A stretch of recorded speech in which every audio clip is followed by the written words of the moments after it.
was a young orphan boy, and he had a meadow that was left to him, and he wanted to build a wall around his meadow. And so he comes upon an area where there's a palm tree that belongs to his neighbor. So in order to build around that palm tree, his wall would not become straight, and therefore it would become weak. So he asked his neighbor to give the palm tree to him so he can include it in his territory and build a wall around it. So his neighbor refused. So he tells him, you have many other palm trees and this one won't hurt you, so just give it to me so my wall can be straight. And the man refused. And so the young boy, he goes and he complains to the Prophet ﷺ. And Nabi ﷺ brings the man and the boy together. And he tells him, give the palm tree to your brother. And so the man refused.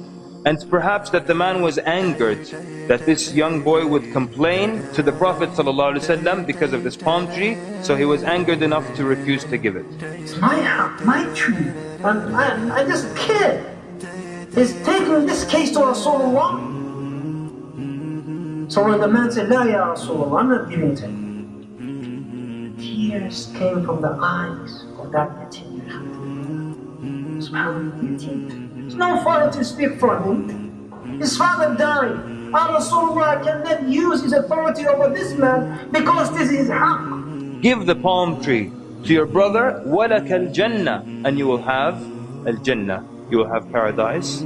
He said, I don't want it. He was so mad, he said, I don't want it. And he got up. And so the Prophet ﷺ remained quiet. Because how else can you entice someone when they refuse paradise? What else can you say greater than that? So from the people that were at that gathering was the great companion Abu Dahdah radiallahu anhu. He came close to Rasulullah and said, Ya Rasulullah, if I purchase that tree back, can I get the same offer? Rasulullah sallallahu alayhi wa sallam gave him that proof. Yes.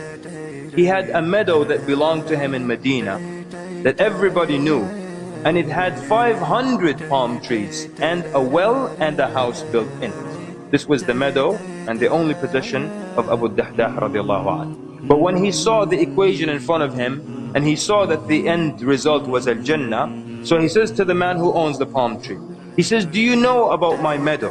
And the man's answer, he says, is there anyone in Medina who doesn't know your meadow?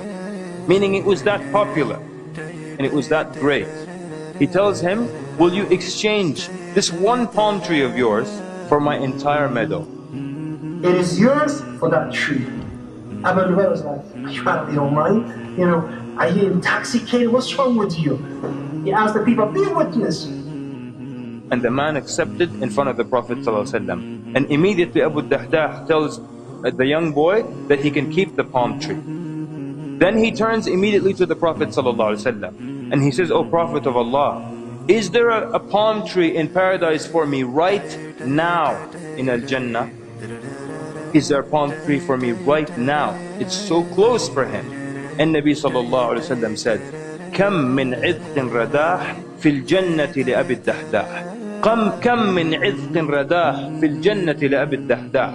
And Nabi ﷺ is saying, how many of the idq, which is the part of the palm tree that bears the fruit itself, how many of these full parts are right now in Al-Jannah for Abu Dahdah? The narrator says the Prophet ﷺ didn't repeat it once, he didn't repeat it twice, he kept repeating it until Abu Dahdah got up and left that gathering. And then he goes where his wife and his children are, and he calls her. قال يا أم الدحداح. Outside, he did not even go in. He says, يا أم الدحداح. And she says, لبيك. He says, come out of the meadow. She says, come out of the meadow. Why is that? He says, I have sold it for a palm tree in paradise. And no doubt, brothers and sisters, if you have a palm tree in paradise, then no doubt you will be in paradise as well. So when he tells her that, what does she say? Does she complain about where they're going to live?